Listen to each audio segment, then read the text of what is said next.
The podcast studio was buzzing with unusual anticipation that afternoon. Joe Rogan had interviewed athletes, scientists, comedians, philosophers, and even controversial figures, but today's guest carried a different weight. Gavin Newsom, the polished and ever camera-ready governor of California, sat across the table with his trademark smile. His posture was perfect, his suit crisp, his hair slicked back as if he were about to step onto a debate stage rather than into Rogan's no-nonsense arena. The atmosphere in the studio felt different from the usual relaxed vibe. A small invited audience, mostly staff, friends, and a few guests, filled the back rows. They were there to witness what many online had hyped as the clash of worlds, the blunt, unfiltered Joe Rogan versus the sleek, media-trained politician. Joe, leaning casually in his chair with headphones slightly tilted off one ear, gave that mischievous grin that signaled trouble was brewing. He raised his mug, took a deliberate sip, and then set it down. "So, Gavin," Joe started, his voice carrying a mix of amusement and challenge, "I've been hearing about all these people leaving California.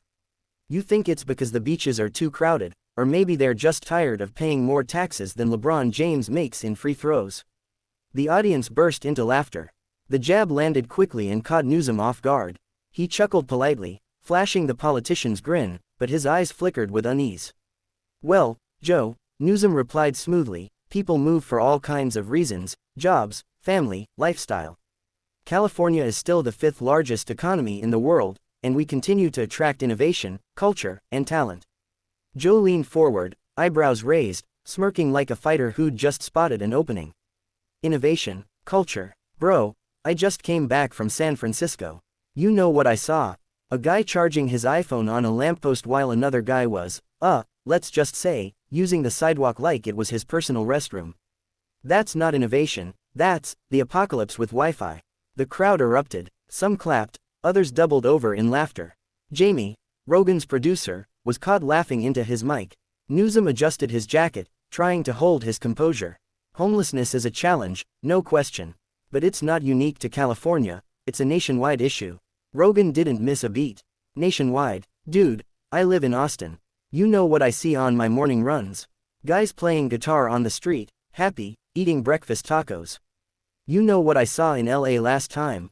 A dude chasing pigeons with a frying pan like he was auditioning for Survivor, Skid Row. You can't just call that nationwide. That's your state's brand, man." The laughter came harder, almost drowning out Newsom's attempt to respond.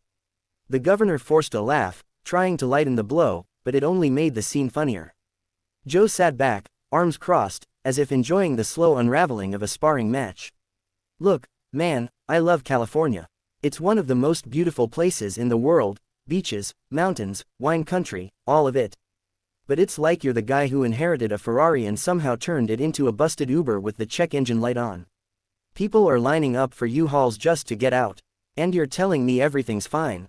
The studio roared. Newsom's smile tightened, and he leaned toward the microphone as though seriousness would rescue him. "Joe, let's be honest. California is still the center of the technology industry, the entertainment capital, the leader in renewable energy. That doesn't happen by accident. People still come to California for opportunity." Joe leaned in too, lowering his voice slightly, sharpening the punch. "Opportunity? Yeah, if your dream is to pay $3,000 a month to live in an apartment where the view is your neighbor's laundry line. That's opportunity in California. Meanwhile, in Texas, you can buy a house with a yard big enough to host a UFC fight." The laughter thundered. A couple of people in the audience clapped like they were at a comedy club. Even Joe had to pause and shake his head, chuckling at his own timing. Newsom attempted to counter. "Cost of living is a real issue, but it comes with the benefits of living in a thriving state. We invest in healthcare, education, infrastructure." Rogan raised a hand dramatically, as if he were stopping a boxing match. "Hold up, infrastructure? You mean the potholes in LA that swallow cars whole? Or the bullet train that cost billions and still doesn't exist?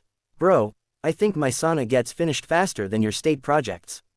The audience howled again, some literally wiping tears from their eyes. Jamie muttered, "Oh man," under his breath, unable to contain his grin. Newsom tried to laugh it off, but his voice carried a sharper edge now. "Joe, with all due respect, you're mocking serious issues. If we only made jokes, nothing would get done." Joe pounced. "Serious issues? Exactly. That's why people expect you to actually fix them instead of giving TED Talk answers.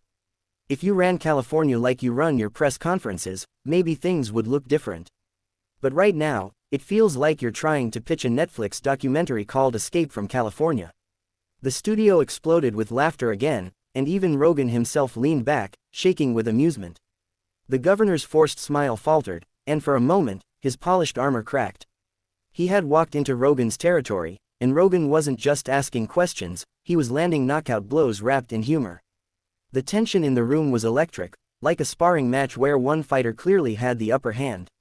The audience knew it, Rogan knew it, and Newsom definitely felt it. As the first segment neared its end, Joe leaned into the mic, voice dripping with playful menace. "All right, we'll take a break here before Jamie falls out of his chair laughing. Gavin, don't worry, man, we'll give you a fair shot in round 2. But just remember, this isn't CNN. You can't filibuster your way out of reality here." The audience laughed and applauded, while Newsom nodded stiffly, his smile stretched but brittle.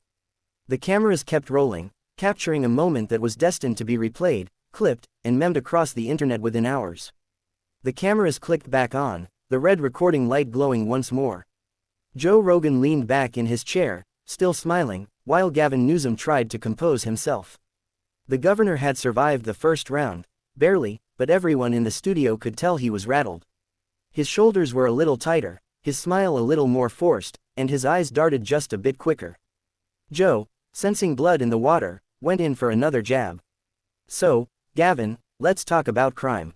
You've got San Francisco, Oakland, LA, people are literally filming daylight robberies on their phones. It looks like TikTok turned into Grand Theft Auto. You ever watch those clips?" The crowd chuckled, and Newsom shook his head, offering a measured reply. "Joe, crime is a complex issue. Statistics show violent crime has fluctuated nationally, not just in California. We're addressing it with reforms, investments, and a focus on community safety." Joe smirked. "Community safety? Bro, if I need to chain my bike with 3 locks, carry bear spray, and hire Batman just to walk down Market Street, I don't think the community feels very safe. I saw a video where a guy robbed a Walgreens with a garbage bag while the security guard filmed him like he was making a nature documentary. You know what the narration should have been. And here we have the rare Californian thief in his natural habitat." The room erupted. Some of the crew were doubled over, trying not to disrupt the recording with their laughter. Newsom's polished reply evaporated under the roar of the audience. Trying to pivot, Newsom leaned in. "Joe, I understand you want to use humor, but we're serious about public safety. We're investing in law enforcement, in mental health resources, in rehabilitation programs." Joe waved his hand. "Rehabilitation? Dude, I watched a guy walk into a Target, grab a flat-screen TV, and walk out like he was picking up his dry cleaning. You don't need rehab for that, you need handcuffs. California's the only place where stealing under $950 is like a coupon program. Congratulations, sir, you've won free merchandise, just don't go over the limit." The studio roared again, one guy in the audience literally slapping his knee. Jamie, barely holding it together, muttered, "That's wild," into his headset. Newsom tightened his jaw, fighting to keep composure. "That's a gross oversimplification of policy, Joe." "Maybe," Rogan shot back instantly, "but oversimplification is exactly what people are living. When the policy says, it's not worth chasing thieves unless it's grand larceny, guess what? You've basically legalized shoplifting. That's not me oversimplifying, that's me reading the Yelp reviews of California's crime scene." The laughter came in waves.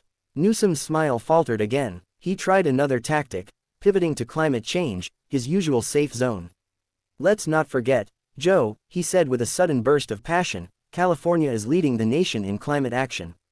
We've invested billions in renewable energy, cut emissions, and created thousands of green jobs. That's leadership." Joe's eyes lit up with mock enthusiasm. "Green jobs? Yeah, like the dude charging scooters in San Francisco so they don't end up in the bay. That's green, technically. Or the guy selling recycled aluminum cans outside a Whole Foods, he's a pioneer, man. Forget Tesla, that's the real climate warrior." The audience howled again, and Rogan leaned in, lowering his voice for comedic effect. "Look, I get it, saving the planet's important. But if people can't afford to live in your state, if they're dodging human poop on the sidewalk, if their cars are broken into 3 times a year, all those solar panels don't mean squat. You're polishing the hood while the engine's on fire." That line hit like a heavyweight punch. Even Newsom's attempt at a rebuttal died in his throat as the audience exploded with laughter. Still, the governor tried one more swing. California has its challenges, Joe, but it's a place of dreams, opportunity, and resilience. People don't just leave, they come. They invest, they innovate, they build. Joe nodded slowly, his grin growing wider. Dreams, huh, more like nightmares if you're trying to rent a one-bedroom apartment. You need a six-figure salary just to get a place where your bathroom door hits the kitchen counter when it opens. California's the only state where people dream of leaving, and the dream actually comes true when they find a U-Haul that isn't already booked. The audience's laughter was deafening, rolling through the studio like applause at a comedy special. Rogan sat back, clearly enjoying the rhythm of the conversation. Newsom's frustration was showing, but Rogan wasn't done. He leaned forward again, his tone playful but sharp. You know what's wild? California's the most beautiful state in the country. You got Yosemite, Big Sur, the Redwoods. Absolute paradise. But you've managed to turn it into the Hunger Games. The only thing missing is Jennifer Lawrence with a bow. The audience howled again, one guy literally gasping for air between laughs. Newsom, cornered, attempted diplomacy.